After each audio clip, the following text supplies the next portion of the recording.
Tere!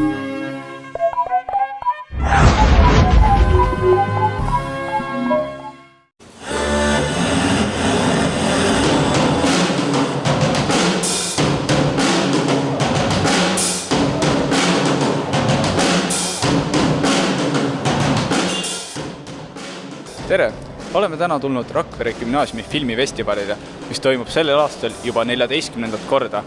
Selles saates kajastame teile, mis siin õigemini hakkab sündima ja juhtuma. Ning teeme intervjuusid ka väga eriliste inimestega.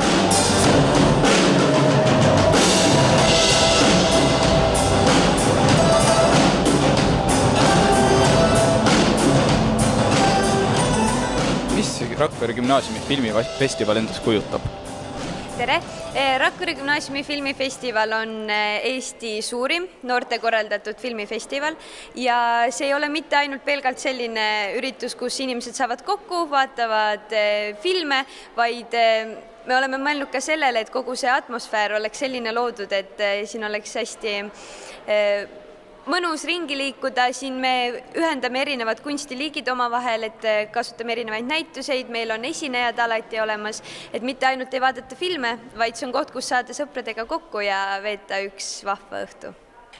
Inimesed tulevad siia, kõigepealt on ühed tublid noored, on võtnud enda südameasjaks teha film, nad on tundnud huvi filmimaailma vastu, teinud ühe filmi, lühifilmi, saatnud selle meile, meie žürii on selle ära hinnanud, pannud kategooriasse, parimad välja valinud. Ja nüüd siis on meil eelseansid, kus me näitame kõik filmid ära, kõik, kes meile saatsid oma filmid. Ja siis täna on siis finaal, kus siis on žürii valinud välja 5 õpilaskategooria filmi ja 5 tudengkategooria filmi. Nii et siis 10 filmi ja publiku jaoks ongi sellised nii, et tema toob siia ja saab häid lühifilme nautida ja siis lisaks kirstordil on meil alati olnud ka selline show. Sel aastal siis Pürmüüd teeb meile siin natukene huvitavat asja, nii et eks siis saab näha. Ja kuidas Rakvere Gümnaasiumi filmifestivali korraldamine edeneb? Väga hästi edeneb. Jah, praegu on juba selline lõppfaas, ehk siis kulminatsioon, et täna selle finaalõhtuga siis on näha kogu meie pea aasta pikkune töö, kuidas me oleme hakkama saanud ja mida siis publik sellest arvab. Ja meie ise tunneme ennast väga hästi. Edeneb, muidugi edeneb, eks nagu ma arvan, igal üritusel tuleb omasid kergeid tagasilööke, aga see on minust ainult ürituse korraldamise juures selline võlu, et ei hakkaks igav, siis see on selline pind tagumikus, et kogu aeg ikka jalad käiksid all ja et kogu aeg mõte jookseks, siis ma arvan, et sellised apsusid on vaja, aga nendest saab kõigest üle ja... Kuidas tekkis ürituse korraldamise idee? Idee, kui me mõtleme nüüd Rakvere Gümnaasiumi filmifestivali ennast, siis see on tegelikult juba mitu aastat kestnud. Aga selle aasta idee on meil siis teemaks Eesti 100 võtsime. No see on siis ilmselge sellepärast, et meil praegu on ka siin päevakorras see teema. Ja meie võtsime oma teema Eesti 100 niimoodi, et meie jaoks Eesti tähendab inimesi, nii et meie tänase ürituse siis põhikokkuvõte võikski siis öelda, et võikski ühe lausega selle kokku võtta, et inimene see on Eesti, Eesti on inimene. Miks te otsustasite täna siia tulla? Tundus nagu tore ettevõtmine ja sõpradega koos tulla ja pärast veel koos aega veeta. Tahtsime näha huvitavaid filme, mis on õpilased teinud. Ja saada uusi kogemusi. Otsustasin sellepärast, et ma näitlen ühes filmis, mis sattus just finaali.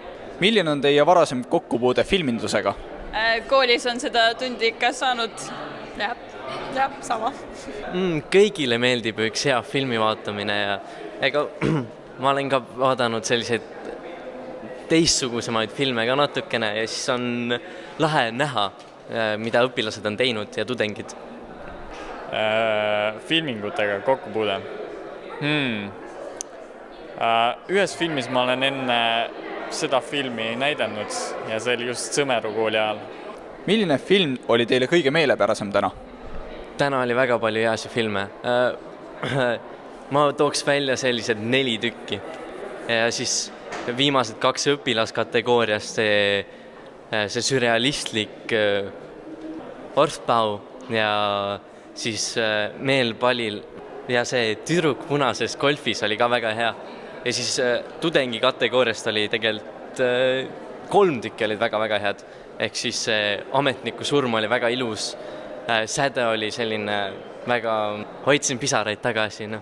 Ja raudhobu oli lihtsalt selline hea selline vaheldus nende kahe vahel. Kõige meelepärasem oli Tuuletallaja, sest et mulle meeldisid need nüansid, see oli hästi heade kaadritega tehtud ja mulle see meeldis. hästi palju oli häid filme, nii et väga konkreetselt välja öelda ei saa. Jah, mul kindlasti jäi silma alla Kuugila ja raudhobu. Silmapilk. Rakvere gümnaasiumi filmifestivali 2018 õpilaskategooria võrreldamatu võitja on meelpaljale filmidega Tüdruk punases golfis.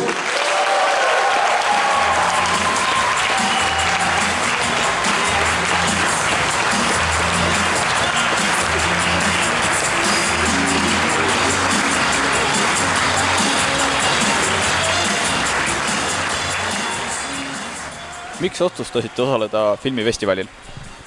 Sest et meile väga meeldib see filmifestival, me oleme siin juba 3. aastat järjest ja meie arust on see kindlasti kõige parem amatöörfilmifestival, et eelmine aasta me mõtlesime, et wow, et kuidas saab kõike nii suurelt teha ja see aasta veelgi suuremalt kõik need kaunistused ja kõik see show siin, see oli täiesti vapustav, et muidugi tahtme siia tulla, kui selline uhke festival on ja me oleme just filmi valmis teinud selle jaoks. Mis on teie filmi sisu? Et Tüdruk punases golfis räägib siis sellest, kuidas kui poisi ellu tekib tüdruk, siis kuidas sõbrad jäävad tahaplaanile.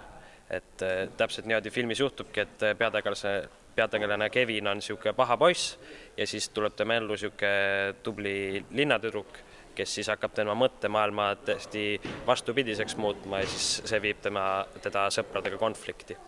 Ja see on siis meie filmi mõte, et elus on sellised valikud, et sa pead valima, kas sa valid siis ühe või teise ja meil ongi siis kas sõbrad või tüdruk. Ja kuidas te kommenteeriksite oma konkurentide filme? Need lähevad minu arust iga aasta aina paremaks. Et mulle väga meeldis näiteks tudengifilmidest meeldis Raudhobu, väga siuke humoorikas mõte ja samas ka siuke armas mõte ja säde oli väga tore ja õpilasfilmidest oli, ma ei tea, kas ma hääldan seda õigesti, Ort Pau või kuidas see siuke sürreaalne hästi ses suhtes omamoodi ja huvitav. Ma küll Bondist ei saanud aru, aga huvitav sellegi poolest. Mina tahaksin seda öelda, et minu meelest olid nagu õpilaskategooria filmid paremad kui tudengikategooria filmid, et nendes õpilaskategooria filmides leidus palju rohkem nagu sellist originaalsust ja niimoodi, et tudengimad tundusid rohkem sellised vaoshoitud ja vaoshoitud. Ja kas osalete ka järgmisel aastal? See aasta tegelikult oli meil siuke värk, et me arvasime, et me oleme see aasta tudengi kategoorias, aga kui me saatsime, me küsisime, et mis värk on, et me nagu ülikoolis ise ei käi, aga vanuse poolest nagu ei ole veel 20 ka, et kuhu me satume, et see aasta meid pandi õpilaskategoorias, et arvatavasti, kui me järgmine aasta tuleme, siis on tudengi kategooria, ehk siis uued vastased, kõik uus, nii et ma arvan, et me tuleme proovime ka tudengitega enda rammu. Nii et tudengid hoidke alt. Ja olemegi jõudnud selle meeleoluka filmifestivali õhtuga ühele poole. Oli tore ja meeldejääv õhtu ning loodame, et see üritus toimub ka järgmine aasta, nii nagu lubatud.